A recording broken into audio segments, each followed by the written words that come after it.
The last manner for horizontal gene transfer in bacteria is known as transduction, which is a technical term for viral infection and replication. We're familiar with many viruses that infect humans, whether it's HIV, which attacks the white blood cells, hepatitis virus attacks the liver, or the flu virus, which attacks the upper respiratory tract. In bacteria, those viruses are frequently referred to as bacteriophages. A phage is another name for a virus. The typical bacteriophage, a lot of them look like these sort of lunar landing modules you see here with the drawing on the left and then the electron micrograph on the right, which are really basically two molecules, a nucleic acid, in many cases DNA, and then protein. The rest of the virus is actually just protein. The head part, the tail piece, and the legs there are all made out of protein.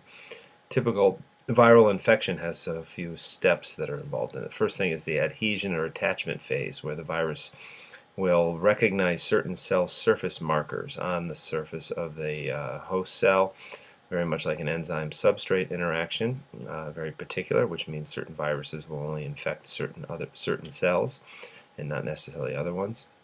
Once it attaches, the next phase is it will actually insert or sort of push in its DNA or its nucleic acid into the host cell, leaving the protein part or the capsid part outside the cell.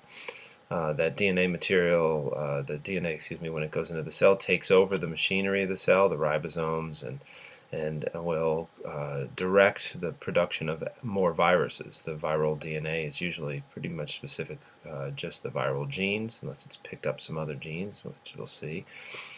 And the capsid part stays on the outside. It'll chop up the host DNA and basically cause that next phase, which is the replication of more virus. So the DNA goes in, directs the cell to make a lot of copies of new viruses. They get assembled inside the cell, and then at a certain point when the cell is sort of filled with viruses, could be several hundred of them inside a single cell, there's a trigger that will enter it into the last phase, which is known as the lysis phase, where the cell actually ruptures and releases all of these newly created viral particles that can then go on and infect other cells. See on the bottom right here is a typical plate count for a virus, sort of the anti of a colony plate count. What you do is you take a actively growing culture of bacteria, put it in some soft agar, mixed in with your viral particles, and then pour it on top of a normal nutrient agar plate. By having the bacteria and the viruses in the soft agar, they can't move around once the agar solidifies. So each of these little clear zones or plaques that you see on the plate are actually where one initial cell was infected, and then when it ruptured, all of the nearby cells got infected and continued this cycle until you get a clear zone on the plate in the lawn, which actually is loaded with millions and millions of viral particles, but absolutely no living bacterial cells.